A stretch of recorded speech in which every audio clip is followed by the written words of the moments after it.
Welcome back, everyone, to the weekly Chair Kickoff podcast. We're on the United show today, Devil's Advocate, and this evening I am joined by a fantastic panel of guests here this evening. So to the right of me, I am joined here by Shane Dowley, weekly Armchair Kickoff podcast regular on the United show Devil's Advocate.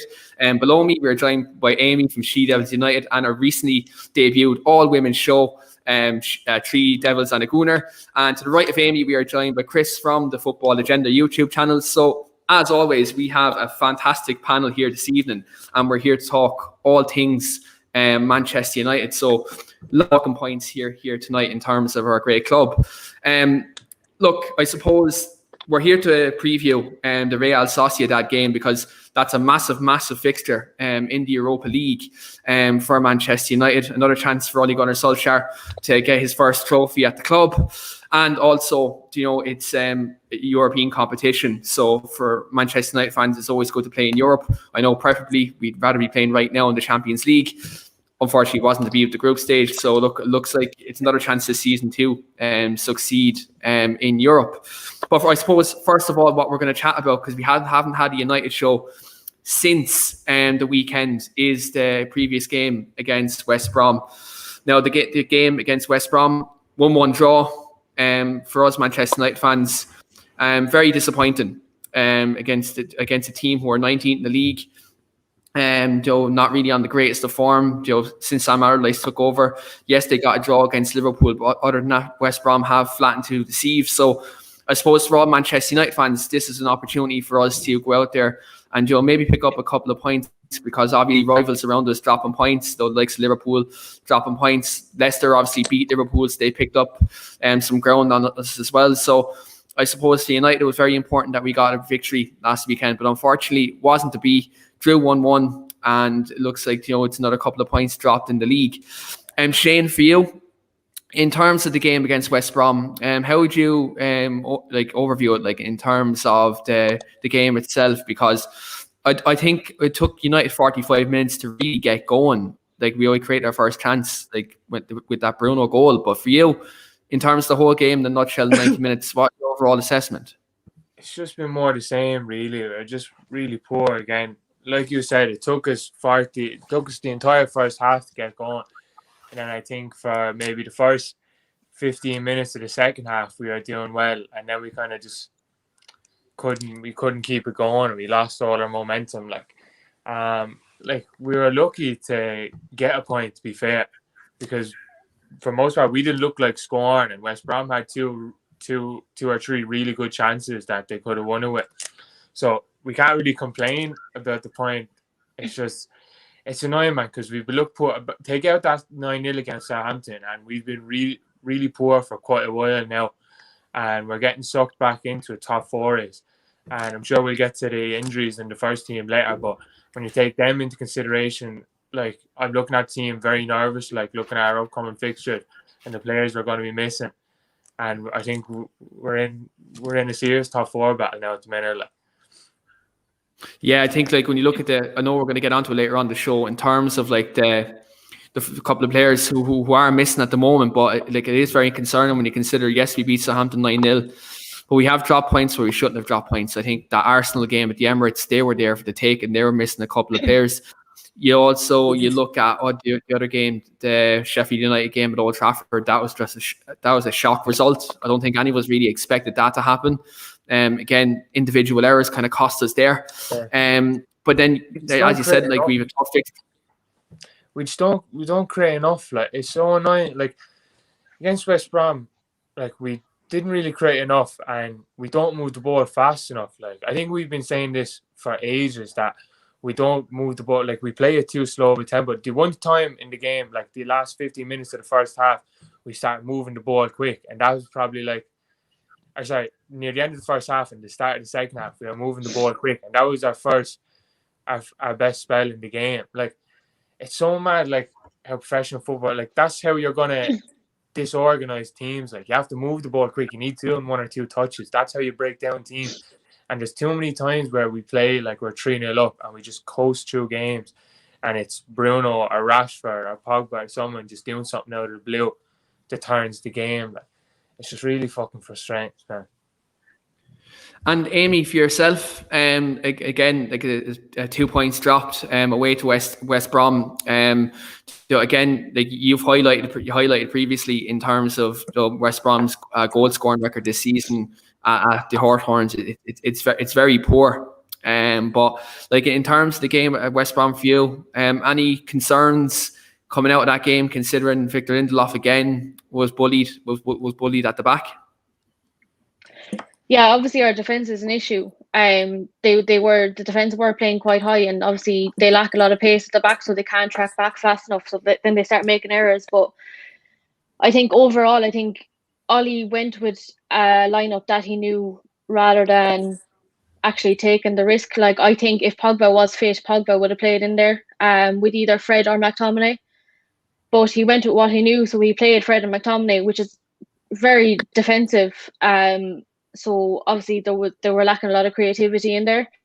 I reckon this game could have done with Donny van de Beek, to be honest, from the get-go. It could have done even with Juan Mata, to be honest, because West Brom are a hard team to break down, and to be honest, a lot of the bigger clubs do struggle to break them down. So they could have used a bit of intelligence in there. But again, he just stuck to what he knew rather than actually taking the risk and playing Donny. So obviously it's a massive issue, and our defence is a massive issue as well. And to be honest, I would have played Bailly for that game. He was on the bench, he was fit, so I don't really know what his reason was for playing Lindelof. I don't really know what his reason was either to play Martial, to be honest, because if to play Martial, you have to play Rashford out of position just to accommodate him. So I think he just stuck to what he knew rather than actually taking the risk, to be honest. Yeah, I think Mason Greenwood being dropped now was kind of a shock when you consider his performances as of late against Liverpool. Played well against West Ham in the FA Cup as well. So it was quite of a shock for me. But then again, a team, maybe he looked at it like this, guys, like a team like West Brom who were out of form, who were 19th in the league. Maybe he thought it was a game that maybe Martial could play himself into a bit of form. I can see from that point of view, maybe that's why he started Martial in that game. In that regard. But like again, it's just one of them things where, as Amy said, he went with this kind of tried and trusted players, rather than players who were on better form. Sorry, I just don't get his obsession with Fred and McTominay. Like, it doesn't work. Like, you look at stats, like we don't win a lot of games when they play, and you can say defensively in the big games this year we've been good since the Spurs game where he's gone with the two of them, but we haven't won. Like, our record against the big teams has been awful this year. And they've been like the two playing together in all of them games. I just don't understand his obsession with it, because it doesn't even make us that solid. You know, it's more so that we play deeper against the big teams. It's not even necessarily because of them, and then we just don't create enough with them in the team together. Yeah, he relies on the counter attack, but it doesn't work against teams like West Brom or Sheffield United. Yeah. So I don't know. I just don't get why that seems to be his go-to pairing, but there's literally no reason for it. Like, I get people say it makes us more solid, but I don't even think that's why we've been more solid in the big games.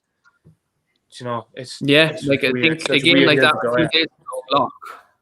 in a game like that where a team plays a low block, you need at least one creative box-to-box midfielder in the pivot. I think like when you play two defensive-minded players, even though McTominay is a box-to-box player, but Fred's not a sitting midfield player either. Like they do the job when they play there in the pivot. They do the job of one defensive midfield player.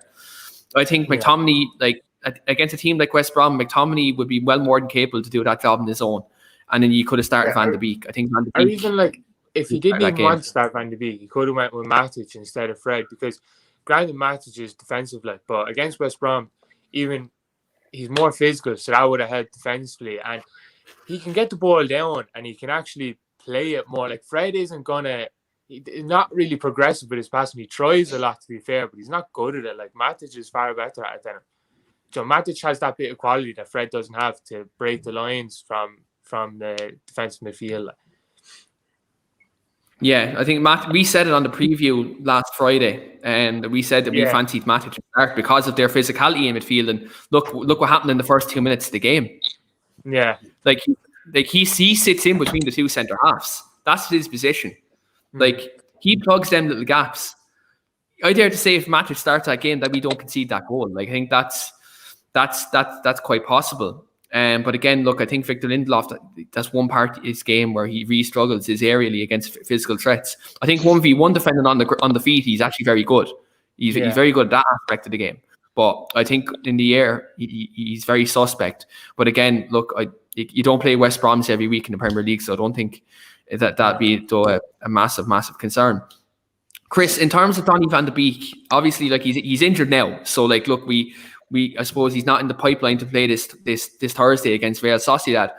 But do you find it concerning with the injury to Paul Pogba? Like, the people are saying Donny van de Beek is the ready-made replacement that we brought him in to replace Paul Pogba. Are you anyway concerned the fact he didn't even start against 19th place in the table? Yeah, very. I mean, like for me, if this was a one-off, I mean, as Amy said, West Brom do that against the big sides. Like, I get that. They close up, they're hard to break down.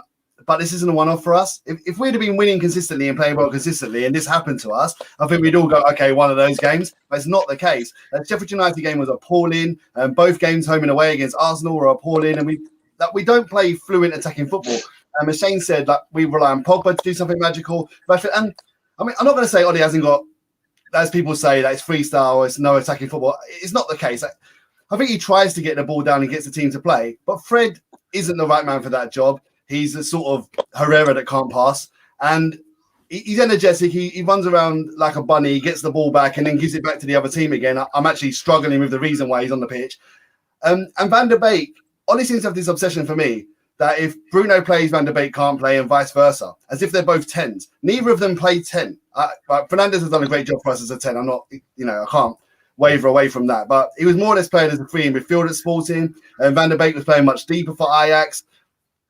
He's got this thing that you've got to have two players that are not going to go. Scott McTominay started chipping in with goals, but you wouldn't call him a creative player. Like, he'll score a goal for you, but he's not going to, carve a team open or start an intricate piece of play. Like Van der Beek could carry the ball forward, allow Fernandes to get another 10 yards further forward, and so on. I think Amy touched on it with the back four as well. Like, the reason why this happens is because the centre backs have to stay so deep. If the centre backs, we had a quick one, we was allowed to play a further 10 yards forward, the midfielder would play a further 10 yards forward, and then you can maybe play Van der Beek, and then Fernandes would be closer to the striker, and suddenly you're an attacking team. I think we're like 2 or 3 holes away from being that side. And he doesn't, for whatever reason, he clearly doesn't trust Bailly to do the job. Yeah, and when you consider it, Chris, when you look at that, like 3 weeks to 1-1 period where Eric Bailly started, we didn't lose a game. We barely conceded a goal. Like, it kind of boggles me. The mind boggles when I see Lindelof start ahead of Bailly when Bailly's fit. Now, of course, you have the Eric Bailly injury record, and that's well documented since he's joined since 2017. He has had his fair share of injuries. But when you actually consider when he plays and their record when he plays, especially beside Harry Maguire, we've only lost 1 game of football. When Eric Bailly and Harry Maguire started together, and that was against that other club from North London. I'm not going to name them. I'm not going to give them the airtime because they're fans of it on our podcast. But that's the only time we've lost with that partnership is when we had Eric Bailly and Harry Maguire starting was against Spurs. Yeah, but he's got him. But all in all, he's a better defender for Lindelof. He's a better partner for Maguire. It doesn't make any sense to me. I'd rather take the risk that he might have a rick in him once every 5 games. We might concede a goal because he might make a mistake. But knowing that for the rest of the time, we can play a little bit further up the pitch and offer a bit more going forward. I think he has less mistakes in him than Maguire and Lindelof. Like, I can't. As a pair, yeah. Because they get in each other's way.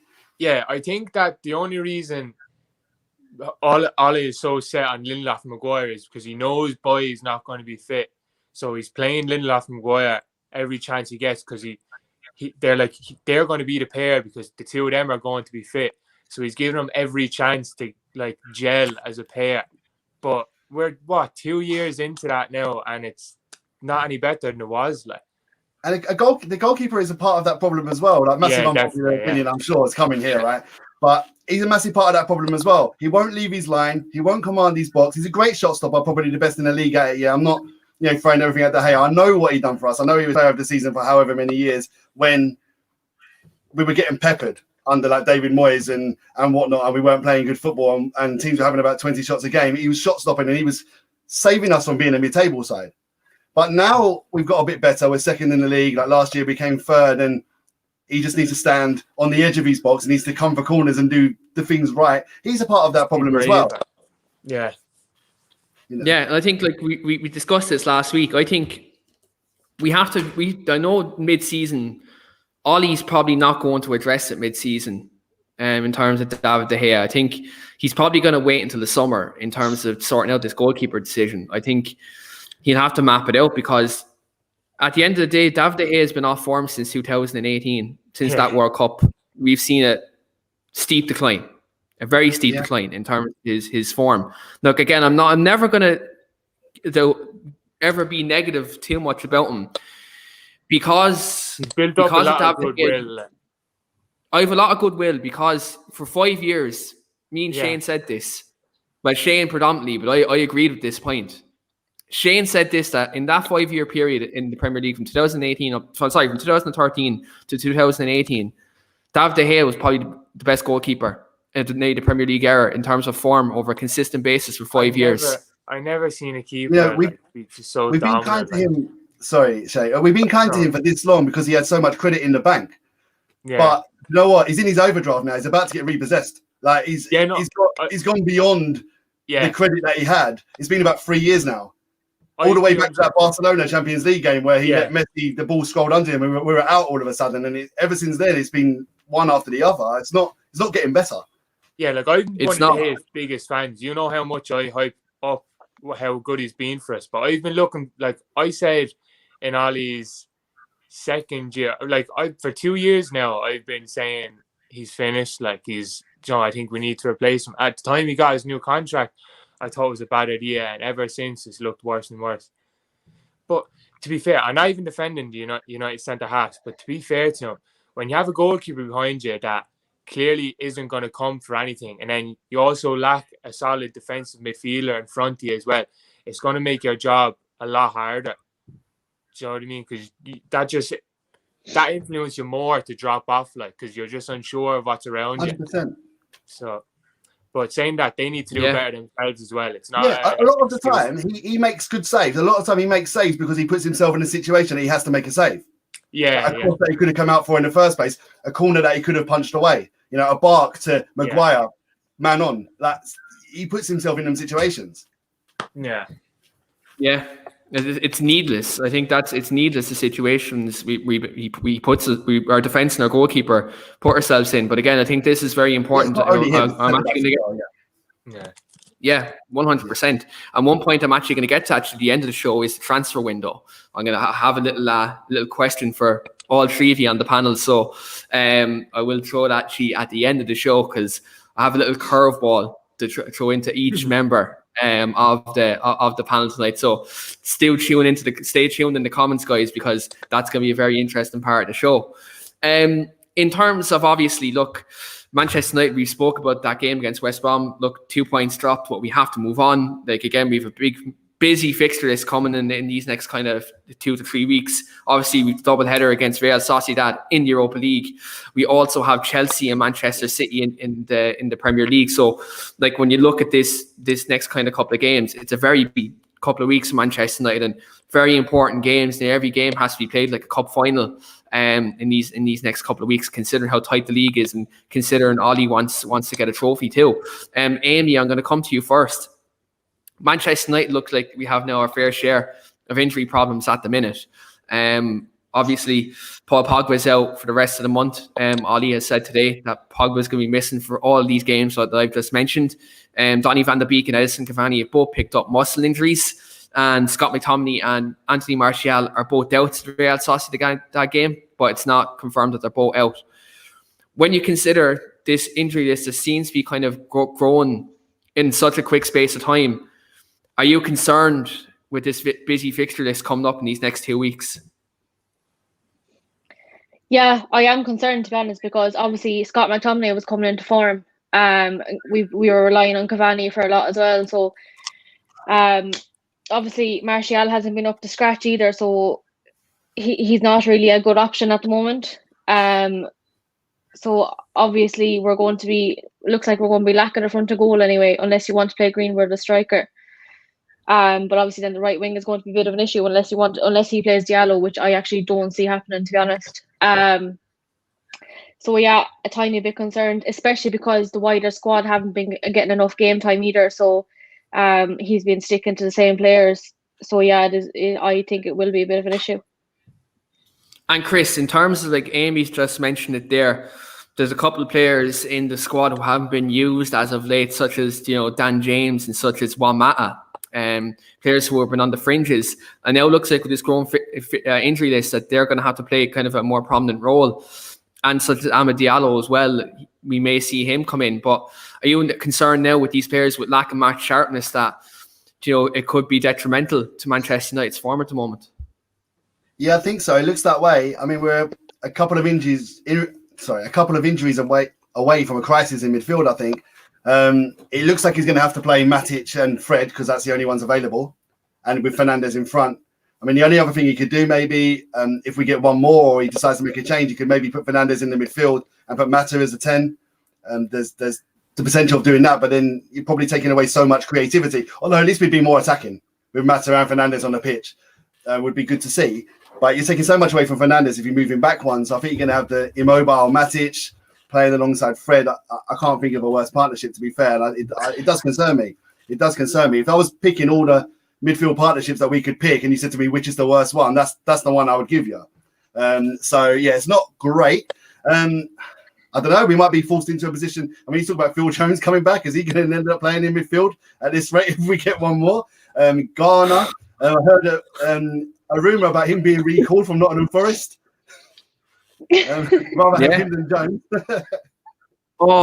You just give me flashbacks to 2012 there. You've just given me flashbacks to 2012 when he played midfield at the Bernabeu. He's gonna be back on corners. Oh God! Oh, no. Louis van Gaal has blood in his hands for that. Louis van Gaal has blood. Well, that's not the only blood he has in his hands for that, but Jesus Christ! But in all seriousness, I think it's going to be Matic, Fred, and Fernandes as the midfield. I think it has to be. But if one of them goes, we're in trouble. Yeah, it is. But funny enough, when you actually look at that Matic and Fred partnership, we went unbeaten last season for quite a substantial length of time with them two in midfield. I think we went on a good run with that last year when Bruno first came in. I think they were like the two behind them. But I don't know. But on paper, I don't like it, to be fair. I think Matic has declined a little bit this season, to be honest. Yeah. Compared to last season. So even Matic last year, for the first half last season, was absolute dog shit as well. And then when he came back into the team in January, I think it was January, he was like a new player. He was really good. So I'm fucking hoping he does something this year, like that this year, but I can't really see it. He's been poor again when he's played this year, which is mad because he's 33, isn't he? He plays like he's 43. There's no fucking need for it. It's he's declined a lot. So you look at other defensive midfielders, and they don't fall off that quickly, usually, Yeah, but do you know what? Look, I think there's games he can play in the Man U match. So, there's games where his attributes are needed. I think West Brom was that game, that type of game. A Burnley, when they play West Brom, a Burnley, a Fulham, teams like that. Everything he should have came on instead of Fred, because at least you can slow it down.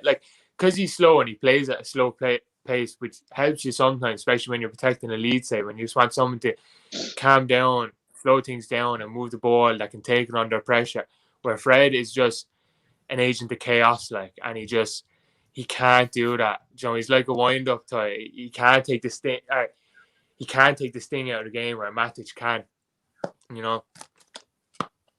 Yeah, that's very true. And I think, again, as I said, there's games where you play him, there's games you don't. I think that's where Ollie, he literally has no choice now, because McTominay, if he's injured for quite some time, he could be playing there, and obviously Paul Pogba being out as well, he doesn't have too much options. But we do have a young man in Ethan Galbraith in the 23s who's a fantastic midfield player who could also be an option. True. You never know. You never know. I know it's a player you rate quite highly, Shane. Probably get recalled first. I'm a big fan of him now, to be honest. Yeah, he's a player you rate highly, Mr. Galbraith. But Shane, for yourself, like in terms of like these injuries, obviously there's a player within our squad at the moment, a player that you've been christened as the Messiah since the moment we signed him back in August, is Amad Diallo. He's been ripping things up in the under 23s at the moment. Scored against Liverpool, scored against Blackburn Rovers, and he's got a couple of assists. He looks like to be a player who has a great balance about him, and looks like to be a player who looks like to be a very good footballer, and for his age, looks like he's a bit ahead in his development. For yourself, do you maybe see with these injuries, especially at the forward line with Martial and Cavani, do you maybe see Amad Diallo's route into the first team squad and game time being fast-tracked because of these injuries? Do you think Ollie's hand is going to be forced? Yeah, I think so, because when he first came, just the way Ollie was talking, I was kind of, and the fact he's just so lightweight as well, his frame, I was thinking we might not actually see him this season. But if them injuries are around for a while, I think he'll kind of be forced into playing him. And I hope he is, because I just really like the look of him, and he seems like he has the quality that we're kind of lacking at right wing. Like Greenwood's having to play there, but Greenwood's not a winger. And I think the sooner Greenwood starts to get minutes up top, the better, because it's really important for his development. Like you don't want him to keep wasting time out there, because it will hurt him in the long run. So I would like to see him. I would like to see Diallo get minutes this season. I think he might over the injuries, but I wouldn't be surprised if he doesn't, because I think Ollie's just reluctant. The fact he's only 18 and he's come from, like, he's barely played any men's football anyway. He's only had a handful of first team appearances for Atlanta. So mostly off the bench too. Yeah, so like he is really small. Like he's kind of he's built similar to Mata, kind of, except he's far more, like he's way more athletic than Mata, but he has that similar kind of build. But even Mata has like hundreds of games in with men. He knows better to use his body, where Diallo still wouldn't be used to it. So I'd like to see him. I hope he does, but I'm not sure. I definitely wouldn't be surprised if we don't see him, if Ollie tries to keep him out for a while to give him a chance. Yeah, I think he might. I think what he might do is he might opt to bring in Daniel James probably instead of Diallo. Daniel James will play a more prominent role. Yeah.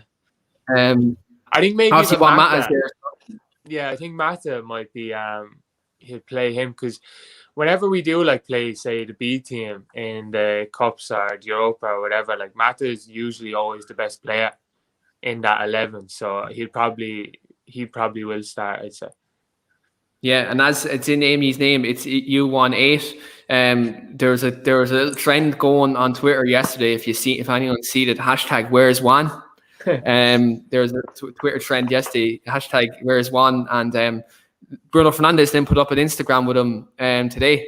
And so, Amy, I think they must have seen your trend last night that yourself and the girls from She Devils United got going last night. Bruno Fernandes must have seen your tweet last night, because it looks like not only is he in the squad for Europa League, but Bruno Fernandes is putting up Instagrams of him. So looks like you've done a good job there in that respect.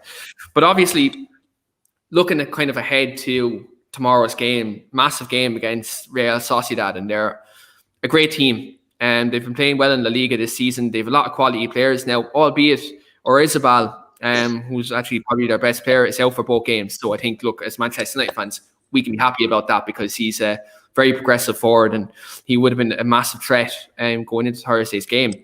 But another star player for Real Sociedad, we're going to have to talk about for a couple of minutes, is the man himself who came through United's academy and looked like for all the world that he was going to be the heir to Cristiano Ronaldo and Ryan Giggs, was Adnan Januzaj. A player who came in 2013, 2014 under David Moyes.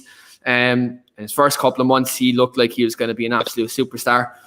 Louis van Gaal comes in and ultimately just, in my opinion, killed his confidence, killed his United career. I think even Jose, he might have got a couple of more games if Mourinho was there. But I think Van Gaal's style of football, possession-based, kind of, Stone Age, sidewards football probably didn't suit him. And as we've seen, Van Gaal got rid of a lot of players that many Manchester United managers wouldn't have got rid of, in terms of the likes of Rafael, Javier Hernandez, and then Januzaj, players like that he got rid of, who I think it was a bit too early to get rid of them out of Manchester United squad at that time. But Shane, I'm going to come to you first with regards to Adnan Januzaj, because you've been very vocal since this game has been announced in terms of Adnan Januzaj. Do you believe he left United too early? Do you think at the time, maybe for game time, was it the perfect time for him to leave because he had a couple of players ahead of him, and we just signed Angel Di Maria as well? No, I think it was just the wrong manager at the wrong time for him. But because Van Gaal has a track record of being good with young players, but just the way he had that United team, it was so stiff and he was so strict. The forwards didn't have any freedom. It was all so strict in his coaching, the system and that. So it didn't suit him. And I don't know, man, he just didn't really take a liking to him. And I think if you had another manager in there that just liked him more, he'd still be here. I think that he said that himself. If it wasn't for Van Gaal, he'd still be here. And I think that's kind of what killed his United career. It just didn't suit him. You hear when he came in and they were saying that Rashford and Martial were the two best players that year for Van Gaal, was because they were young and they were just doing their own thing. They were saying Martial couldn't understand Van Gaal, so he was doing his own thing. So that's why he was good. And I think, since Adnan was more of a number 10, he didn't have that freedom where Martial was on the wing. So he was just kind of too restricted on Van Gaal. And it wasn't all down to Van Gaal. Adnan could have been doing better with his performance on the pitch anyway. The player always has to take some responsibility that way. But it's not odd for a young player to have a really good breakthrough season and then take a dip in the second year. That's how Greenwood is doing the same thing now. But Greenwood has a manager there who's going to put his arm around the shoulder and is going to be able to let him grow through that, where Adnan didn't have that with Van Gaal. And it's annoying because his first year that year under Moyes, he was so good. I remember when we went to Chelsea at Stamford Bridge and we lost. The game Eto scored a hat-trick, but we were without Rooney and we were without Van Persie, and he was starting number 10. And I remember Martin Tyler was saying it's so weird. He's a young player here, just after coming into first team, and he's not just being one of the good players to unite this game, but he's having to put the team on his back. And he did that a lot that season for such a young player. And he was so good and he had so much quality. And it sickens me, man. He should be a United player. I just really wish it worked out better for him because he has all the talent in the world. So fucking. And you see Chris. And Chris, at the moment, Shane is just he's alluded to that Adnan Januzaj is a player who has all the talent in the world, and he's a very good player, not only for Real Sociedad but also for Belgium. He's a prominent figure in the Belgium national team. Manchester United have a buyback clause. They have an option to first preference if Adnan Januzaj was to ever leave Real Sociedad. United seem to have first preference, that buyback clause. Do you maybe think if he has a good two good games against us in Europa League, that maybe Man United may have a look at him as an option? Because if we're looking at cutting costs with COVID, and United maybe not want to go in for Jadon Sancho, considering the massive transfer fee that may come with it, do you maybe think if he has two good games against us in the Europa League, that maybe that might turn Ed Woodward's head and maybe look at him as an alternative in the summer? I don't think so, to be fair. To be honest, I think I was excited as Shane and everybody else when he turned up on the scene, and he was good in that first season under David Moyes. I mean, he was a good egg in a poor team, wasn't it? It was a poor season. I think if he was still at United, it'd fill a hole because obviously we don't have a right winger. Even James prefers to be out on the left. Obviously, Greenwood would rather be up front. Mata would prefer to be in a 10. We don't really have a right winger. So I guess if he was still around now, he'd be playing out there on a wide right as he does for most games for Sociedad as well. But I think he'd just be another quite good player for United, to be honest with you. I still think had he been at United, I still think we'd be looking for a right winger. I get the hype. I know a lot of United fans fell in love with him because of the potential. And we talk about the potential so much in players, and sometimes Is that Martial when he came on the scene when he was 18? He had a good season last season. When he starts getting 4, 5, 6 years, you go, it's not potential, is it? That is your standard, and that's the standard you're always going to be. And I think Januzaj has improved, but I still don't think he would have made it at United. Not as a first teamer, maybe as a squad player. Yeah, like I think when you look at maybe elite level, is he elite? Maybe is he like up there with the Sanchos and the Sanchos of the world, Jack Grealishes, no players like that, do you know? They don't usually play for Belgium. It's hard to tell because there's so many what ifs. You know, like if he stayed at United, and if any young player, if they have the right manager, you know, like they could fulfill that potential at a younger age. Where, you know, there's just so many variables. You know, like maybe if he stayed at United and had the right manager, he'd be a far better player now than he is showing in Spain. Like I haven't been watching in Spain, so I don't really have an opinion on him. You know, but it's just hard to say because there's just so many variables. You know. Yeah, like Rashford, for instance, he is showing his potential. He has improved. Since he burst on the scene, he has improved season on season. His decision making is probably the final piece. Yeah, like you look at Rashford on them 2 years under Mourinho, and it was very much a case of like, oh, he's stagnating. And now with Oli, I think he's added so much to his game, and he's polished his game. He's come on a load. So it's just like for a young player, the two most important things are game time and the manager. Like, John, it doesn't even have to be. You don't even have to be a great coach, but you just have to be able to nurture the talent, which I think Oli is good at.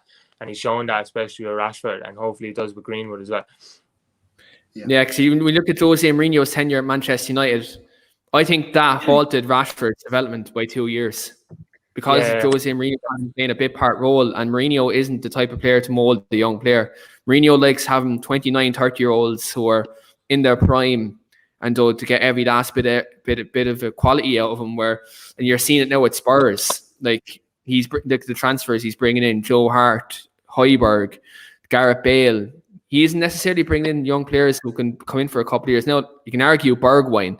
I think that was more of a Daniel Levy signing than because he's young, resale value, you know, marketable because he's Dutch, you know. Like, I think when you look at that was more of a Levy signing than Jose Mourinho, you know. But I mean, he's at the time, Martial and Rashford were like two of the most talented members in the squad, and you had the two of them fighting for the same position.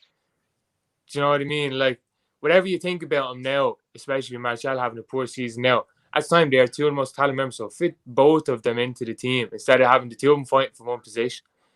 Do you know what I mean? Yeah, it's just a problem even Oli still has at the minute because Martial, I think, is in a bit of a confusing time because is he a 9? Is he a left midfielder? That's really something we're still trying to figure out 5 or 6 years later.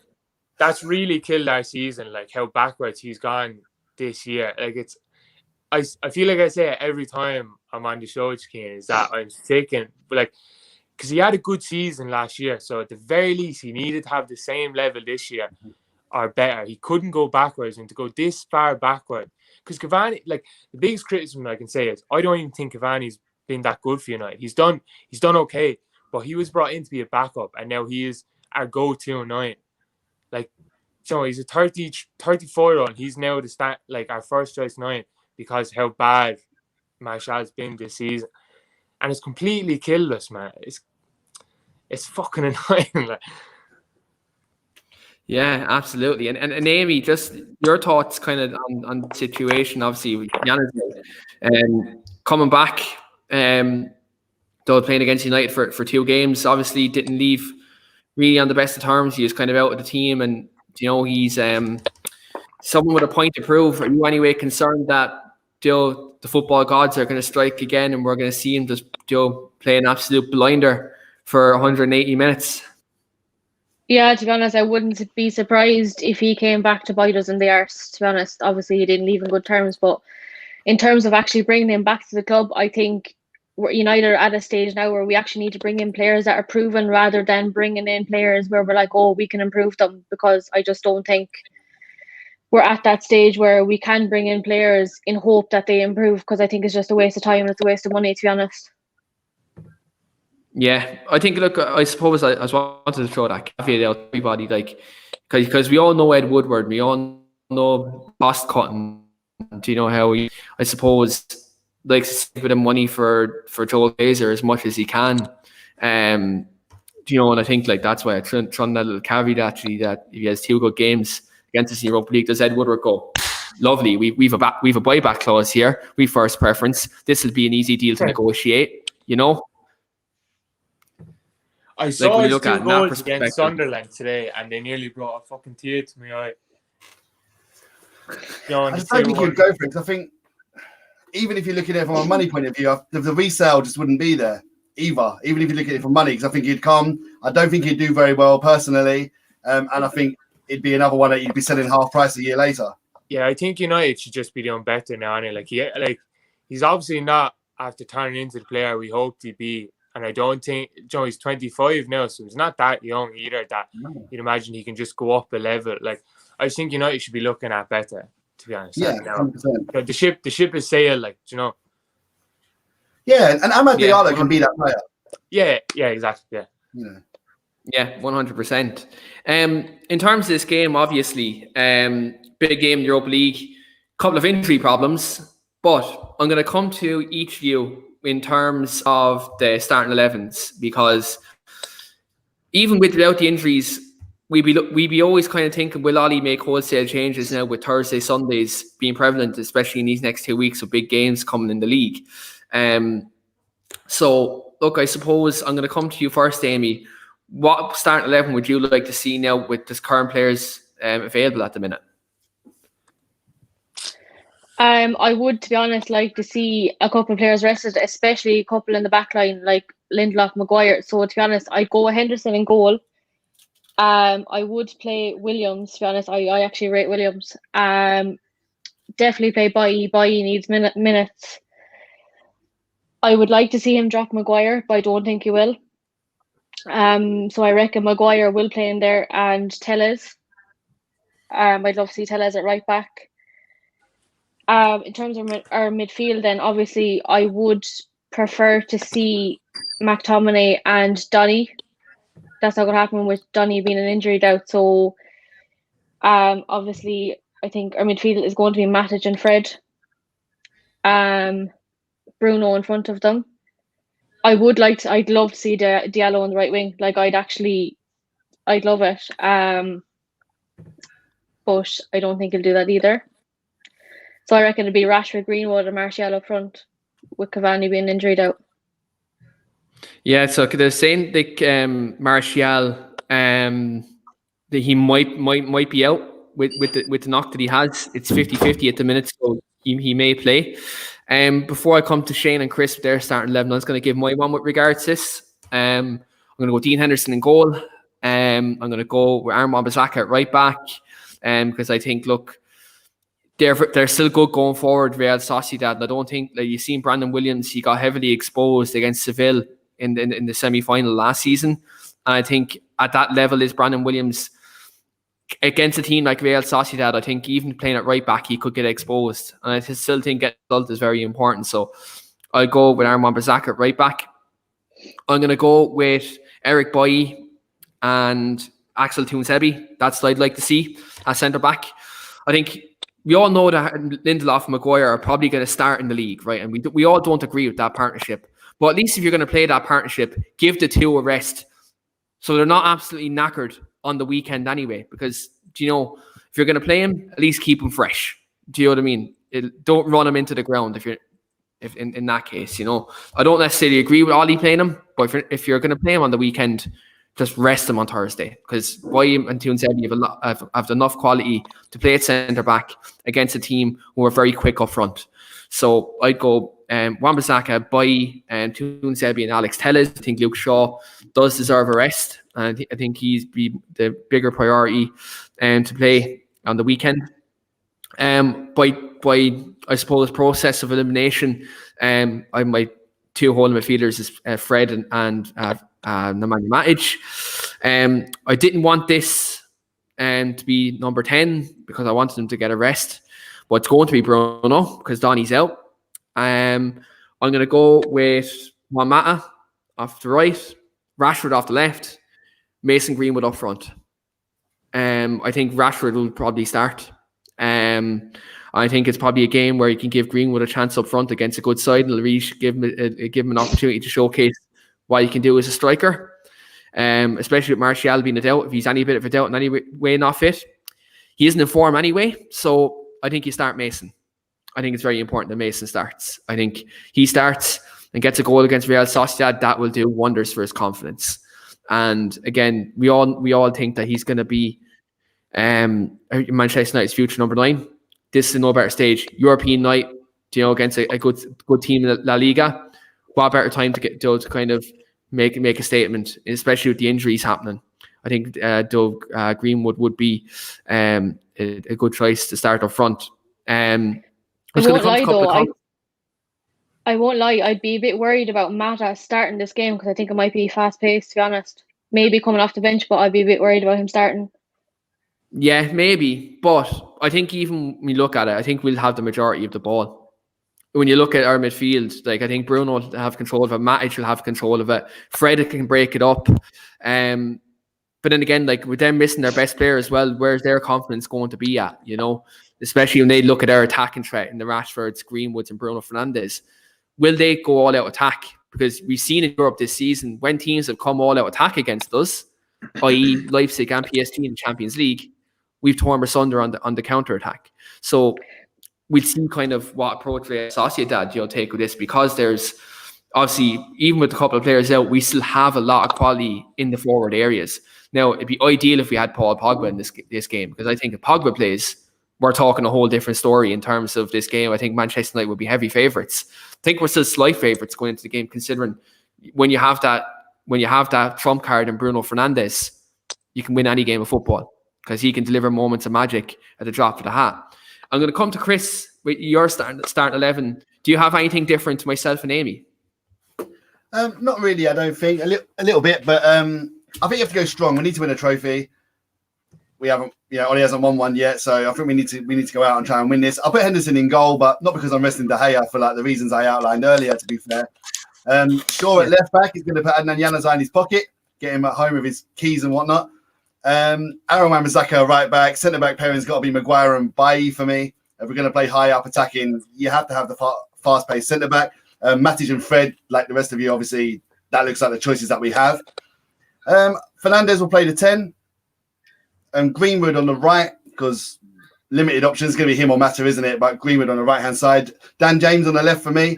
I actually think, for all the criticism he gets, and maybe he's not the standard that we need, whenever he's played on the left, he's looked okay. It's when he plays out on the right that he looks a bit off.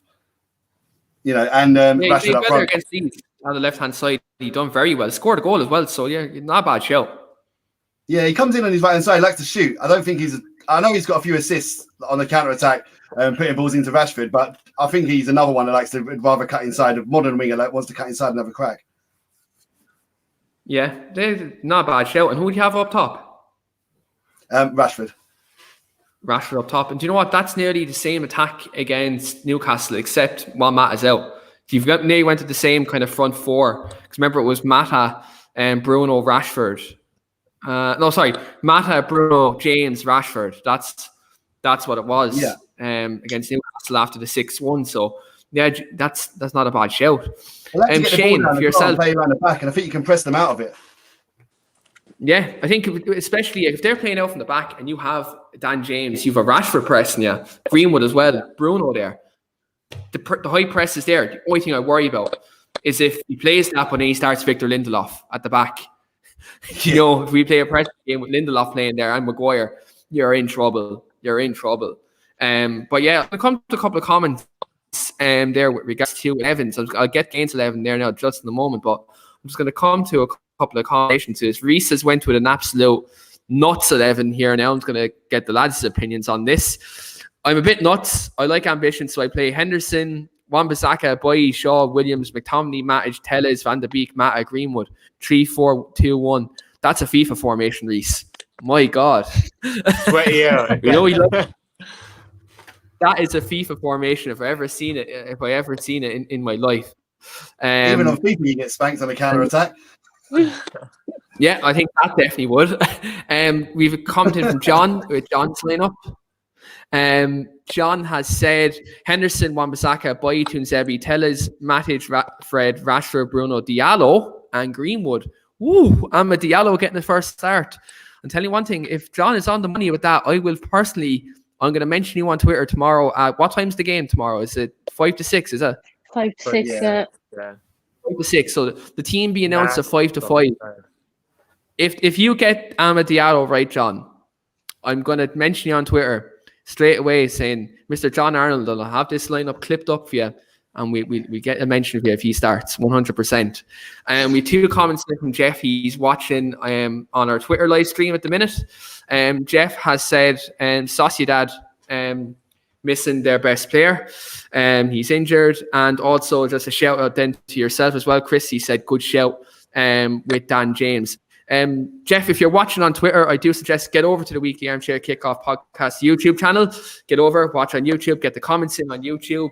Smash like in the video, and then do tune into this channel. There's a lot of Manchester United related content, and you can also catch Amy on the channel regularly as well, and on Three Devils and a Gooner as well, and also with Chris and Shane coming on as well on a regular basis. So do get over to YouTube and hit that subscribe button because there's plenty of good content coming on the fly. But Shane, for yourself, you've heard 3 lineups in terms of myself, Amy, and Chris's, all different approaches, all different personnel. What's your starting 11? I think he'll rest a few players. I think he probably rests more, but he's forced into playing particularly Rashford and Bruno because of the injuries we have. So I went Henderson in goal, Williams right back, Tellez left back, and Maguire and Boy centre half. Matic and Fred in the middle, Mata on the right, Rashford on the left, Bruno 10, and Greenwood up top. So if it was up to me, if I think if Van de Beek was fit, he would have played instead of Bruno, and if Martial is fit, he probably would have played instead of Rashford. Because I think they're 2 players that need to get Rashford and Bruno are 2 players that need to get a rest, but because the injury, I think he'll be forced to play the 2 of them. I'd like to see Diallo at very least. I'd like to see him start, but I don't think he will. I'm hoping he does commando, but I'm not sure. But yeah, I think it depends how the game is going. Yeah, I think he kind of has to rest players now because we don't have the luxury in the league anymore because we've slipped up a few times in recent weeks. We've been really pulled back into a top 4 race, I think. So I think he kind of has to have the key players fresh and ready for the league, because we can't really afford to be resting them in the league now and drop more points, else we'll be in trouble. It's commenting there from Reese as well. He hopes both Diallo and Shortire come on. That is wishful thinking. I'd love to see it myself. I'd love to see the 2 of them play. I think there's a chance Diallo could get minutes. I hope so. I'd love to see both of them as well. I think Diallo, there's a decent chance he will. I don't think Shortire. I'm not sure how you pronounce it. I think you pronounce it Shortire because his father is Nigerian, I think. But I don't think he'll get a game. I think he's going to get Donny time, 89th minute. I think he's. We were saying it before we went liking that. I think that him in the squad is more of an incentive because he signed his first contract a week or so ago. So I think it's kind of like a congratulations kind of thing, and keep going or whatever. So but I don't think he'll get a game. I'd love to. It's kind of reminiscent of the time.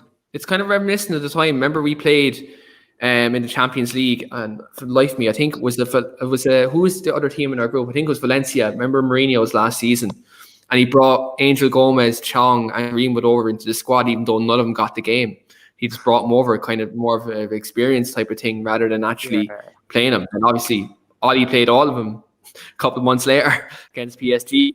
Do you know when we got that momentous win in Paris? But I'd love to see Diallo myself. It'd just be great to see him get minutes, and just imagine him coming on in a game like this.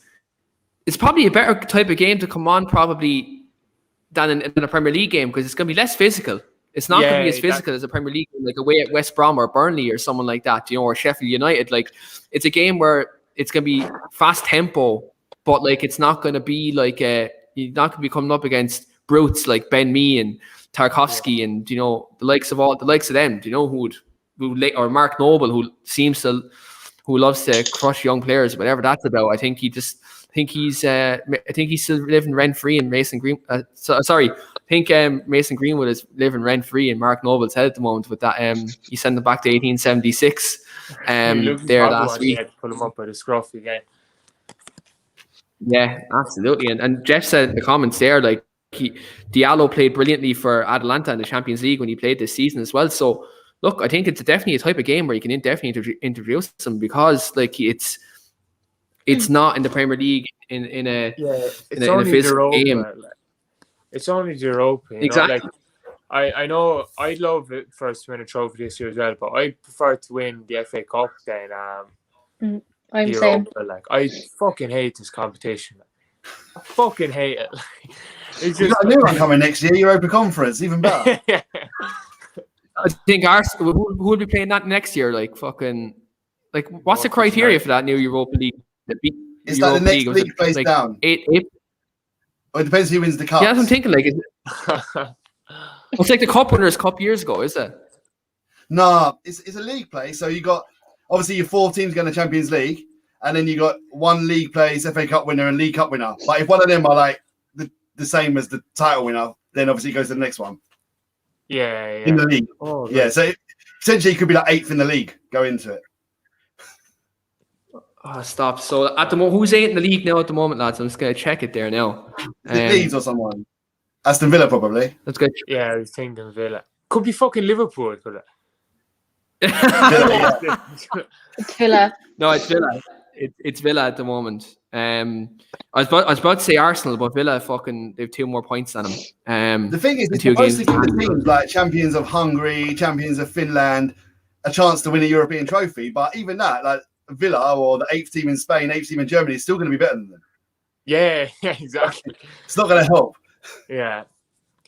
And I think for teams like it's almost a pain for them teams then that don't have deep squads, like, and then they have another the fixture list is already so packed, and then they have another competition they're going to have to go and play. Oh, next Thursday you got to play champions of Kazakhstan. The following Thursday you got to play champions of like I don't know who.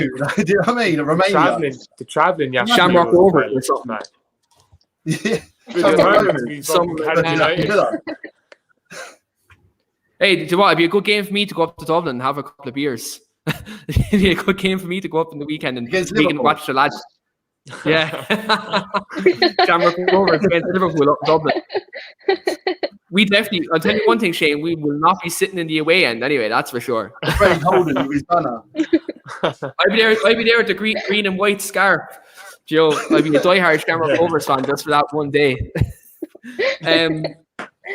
Just before we get to the score predictions from the game, I said at the start of the show, we're going to bring up the transfer window because obviously, look, we're just out of one, but we've another one coming literally in about 3.5 months' time. So it's not really long away for us before we dip into the window.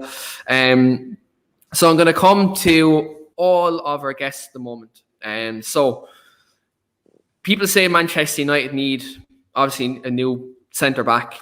Probably need a backup right back. They probably need a defensive midfielder, a right winger, and a new striker. There's a lot of positions United need to address. Obviously not going to do it all in transfer window. So what I'm going to do is I'm going to give each member of the panel 2 areas of the team that need to be addressed, and they're going to pick the personnel for me. So I'm going to come to you first, Shane. Out of all them positions I've mentioned, I'm going to give you the defensive midfielder and the backup striker that United should sign, or if not, a first-team striker. So I'm going to come to you with the defensive midfielder and the striker you think Manchester United should sign in the summer. Like realistically, like, yeah. Oh, on a realistic basis, who do you think United should get? Just get fucking Rice. Just get Rice in midfield, I think. I really like him, man.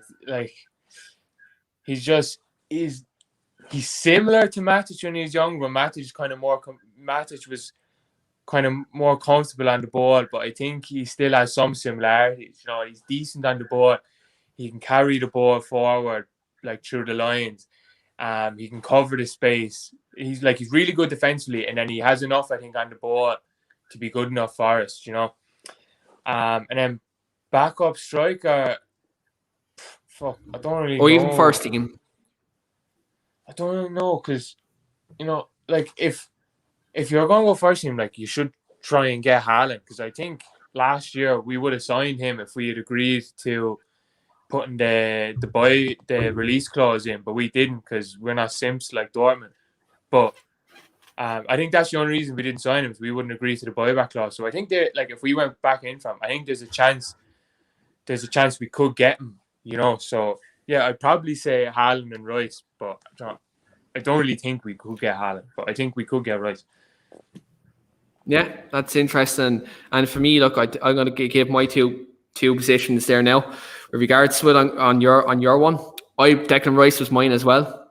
In terms of the defensive midfield role, even though I rate Wilfred and Diddy, but I don't think Manchester United are ever going to go do business with Leicester again, considering what they charge us at Harry Maguire. They really pulled their pants down in that Diddy, situation.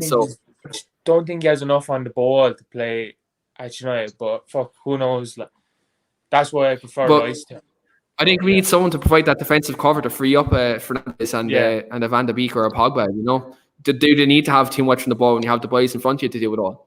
Do you know, in that regard, you need someone just to cover them spaces and provide support for the centre-backs. We need someone comfy in the first phase, because we struggle against teams that press us well, you know, to get out. So I do agree, like, we need someone who's going to plug the gaps, because we don't have a defensive midfielder that can do that at all, because Matic's legs are completely gone, and Fred can't do it, and McTominay isn't the DM.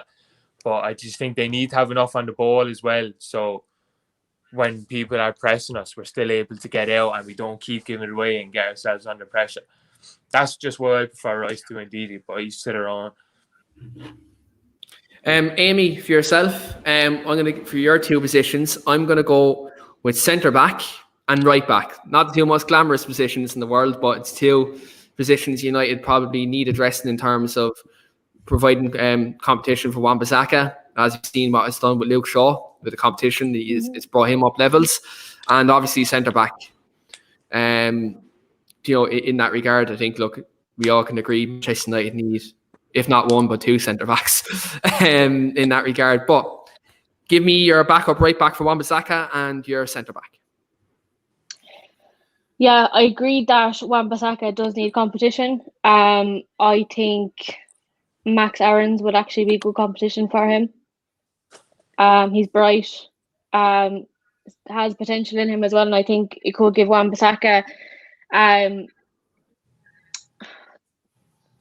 so why do I speak like English is my seventh language? I don't know, but I think it could give Wan-Bissaka a good push, to be honest. But yeah, Max Aarons for right back. Centre back's actually hard. There's a couple. I feel like the level of centre backs has gone down. It's tough to pick, you know, because there's still a lot of the best centre halves in the world are still ones that have been there. Like Ramos is 34, 35, and he's still up there. You know, I feel like a lot of the young ones coming through aren't quite there. I think as well they need to be smart about their centre back, because obviously in terms of coaching, our defensive coaching isn't great. I'm going to say Varane. Varane. I'm going to say. There's talks he could be leaving Real Madrid this summer, so maybe United offer Pogba part of that deal. Do you know, if Pogba's leaving, maybe I know Shane's heart has just went there, but like when you actually think about it, maybe do United maybe say, look, you give us Varane at a cut price deal if we give you Paul Pogba, do you know? In that regard, maybe the clubs can maybe work something out there. And very good option. For me, my centre back is Koundé from Sevilla. I really like him. That would have been my other one. Good in the ball. Yeah, he's very good. He's quick, though he's good in the air. He can play out from the back, and you know, he's just solid, and he's young as well, which he can get better. But the only thing concern I'd have that, and Amy just mentioned, is our defensive coach. Like Kieran McKenna's our defensive coach, and he's not improving our defenders. Like, even though we're conceding the same type of goal every week, so you'd kind of have to put that into question. It seems to be the issue under 23s as well. So it's actually an issue throughout rather than actually just the first team. Yeah. So The 23s, to be fair, have fuck all fit centre halves at the minute. Because Yeah. remember, they have Reece Devine and Galbraith who are playing the last few games centre half, and neither of them are centre half. Can I just say one thing about the right back? Is that I know we're interested in Max Aarons, and I think he's a good player, but I really, really just want Ethan Laird to get a chance, because anytime I watch him, he's just badding it up, and he already, like, I think he's only 19, but he's already in his man body. Like, Joe, he looks like he's physically able for the first team, and he looks like he's good enough as well. Yeah, he is, and he's someone who I do rate highly myself, and like we were watching when he was playing with the 23s before he moved to MK Dons, and he's a good player. And so shout out to Callum McFadden from Football CFB, who's a regular contributor to this channel. He has an interview coming out tomorrow morning at 8:30 a.m. On Football CFB, with actually with Ethan Laird. And so do check that out, the guys in the comments. If you do want to check that out, Callum has an interview with Ethan Laird, and that's it on Football CFB tomorrow morning at 8:30 a.m. So do check that out. Chris, I'm going to give you the luxury here. Out of all them positions I've mentioned, goalkeeper, right back, centre back, right wing, and striker, I'm going to give you an option to pick the two most important out of all of them. For you have the luxury of picking any of them positions, and you can buy two players for us. And you can go as realistic and unrealistic as you want. You can pick out of all of them. You have the luxury. Can I have three? Okay, go on. I'll give you three. Go on.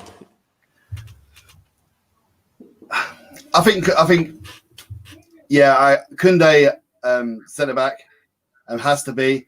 I'd go Ndidi as the defensive midfielder. And the reason why I'm being, right, I want us to abandon this 4-2-3-1 and start playing a 4-3-3. And I would love to see Ndidi holding with Van der Beek and Fernandes in front of him. I think it'd be brutal and creative, and Ndidi has the energy and can actually tackle, unlike Fred, ability to hold it all together. I'd love to see that as a 4-3-3. And then finally a right winger. And I think Jadon Sancho is going to have to be that man. Shane's eyes. I can't buy three players and not buy Jack Grealish. I was about to say I'll give you four, but we start with. You could buy. Thing about it is you could buy Jack Grealish, right? You could do that, right? But the thing about it is you probably have to move Rashford to the right again. That's the only thing. That's the only problem. Early in the season, I was fully behind moving Rashford to the right because I thought the angles for him would work. I thought he'd score more there. But now after getting a prolonged run in the team at right wing, I'm not really feeling it anymore. You know, I kind of think he needs to go back on the left. So that way I kind of prefer Sancho. I so think putting Fernandes and Van der Beek as 2-8s is the answer.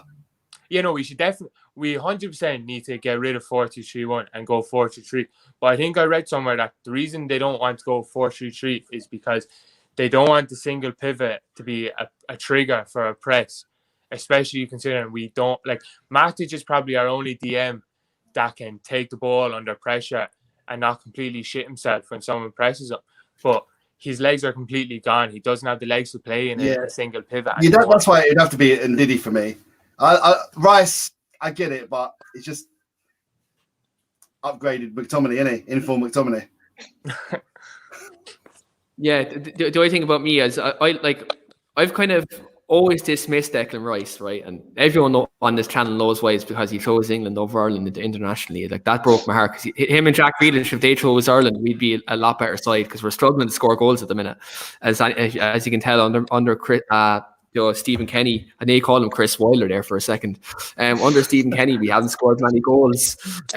So, like, if we had Declan Rice and Jack Grealish in the team, it'd be a lot more, optimistic about our chances internationally. But yeah, in terms of Rice, like, I was always kind of dismissing signing him, but that's kind of a couple of months he's shown in this West Ham team, especially how good they've been. He's been a key part of that. So I'm not going to dismiss him anymore. I'd take him if we couldn't get him. Yeah, I just think very good. I'm being a bit silly. Like, he's very good, but for me, if it's him or Ndidi, like, he just fits the team better, in my opinion.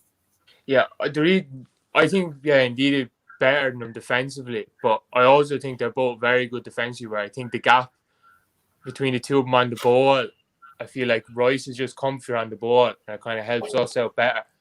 Where I think Ndidi can kind of be pressed more because his passing isn't very good, and he kind of coughs up possession a lot. But who knows? It works for Leicester, and Leicester is as good as us. So Yeah, exactly. Absolutely. So we're just at the end of the show now.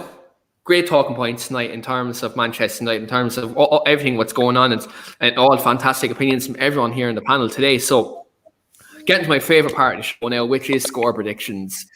Amy's not in the comments today to hijack the comments with the score prediction here today, because she's been hijacking it the last kind of couple of weeks, and Shane to be hijacking the comments on the London Lowdown too. So it's the two hijackers are on the podcast today. So there's no usual suspects. They need to talk about United more on the London Lowdown, because everyone in London supports United anyway. They'd be on about they're on about London is blue and London is white. Everyone in London supports United. Genuinely, like. You do realise though, the other piss you're off the toilet in our group chat now. You do realise. Oh, I can't wait to see that later on. But yeah, It's not true. yeah, it's very, very true. You're at to throw me off now, Shane. Right, yeah, back to it anyway. Score predictions.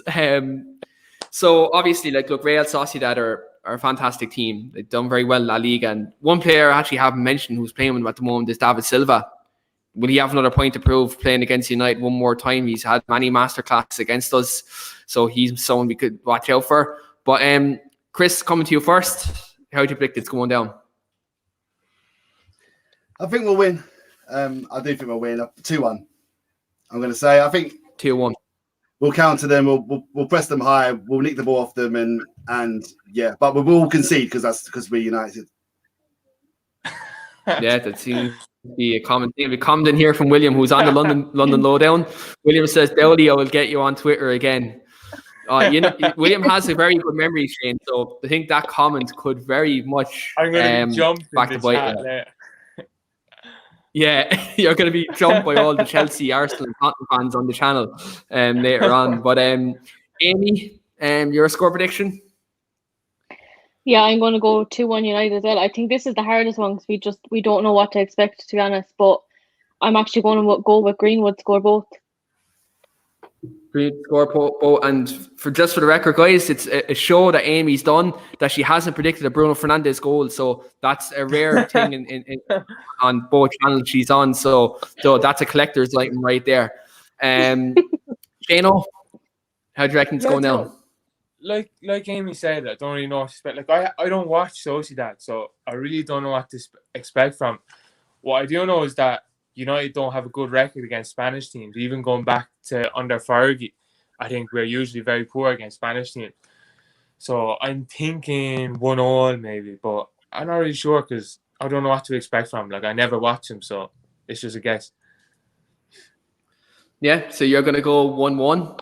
1-1. Jeff said in the comments United have a bad record against Spanish teams, so he agrees with you. And Shane, so Greenwood will score.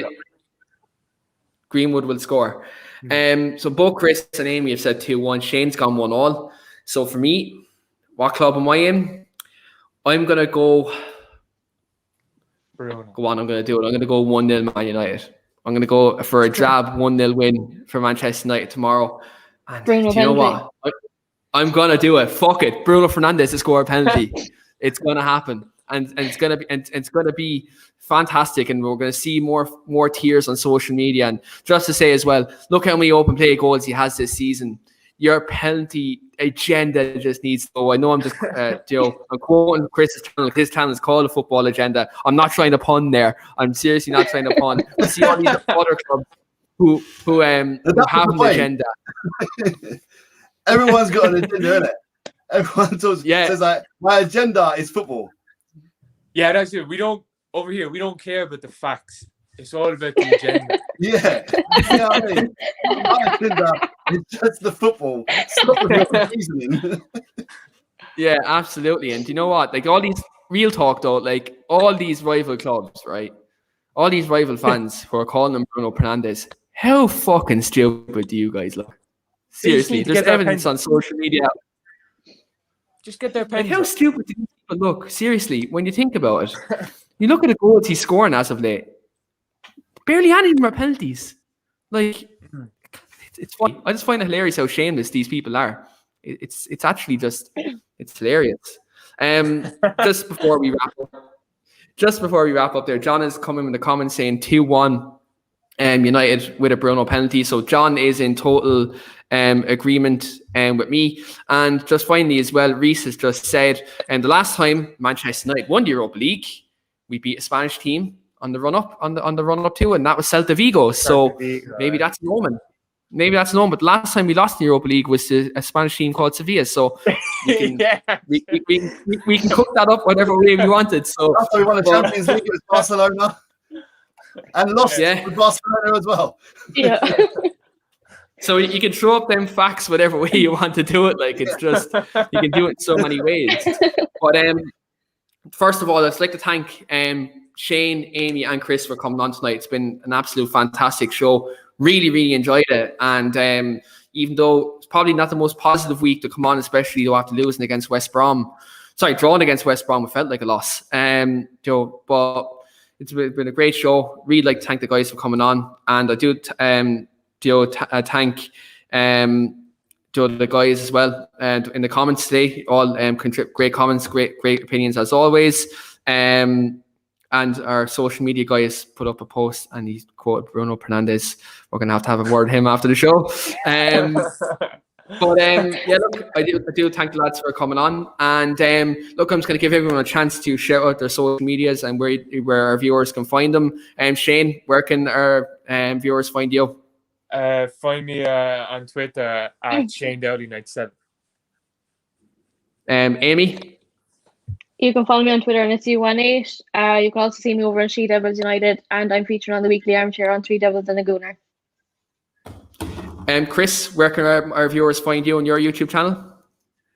We are the Football Agenda. I am the Football Agenda. I say we, it is only me. I am the Football Agenda. And we do watch-alongs on random games. They come in, join in the chat, and give my opinion on news as it breaks. And I'm Let's Talk United on Twitter. Yeah, so do catch Chris over his YouTube channel. Does very good work over there, and do catch him on Twitter as well. So look, I do thank the lads again for coming on, and let's hope Manchester United go out there and get a result. And let's have more positive things to look at, because we do have Newcastle on the weekend in the Premier League, which is our bread and butter. We need to go there and get 3 points against them. And on the note of that, we are back this Friday on the United Show, Devil's Advocate.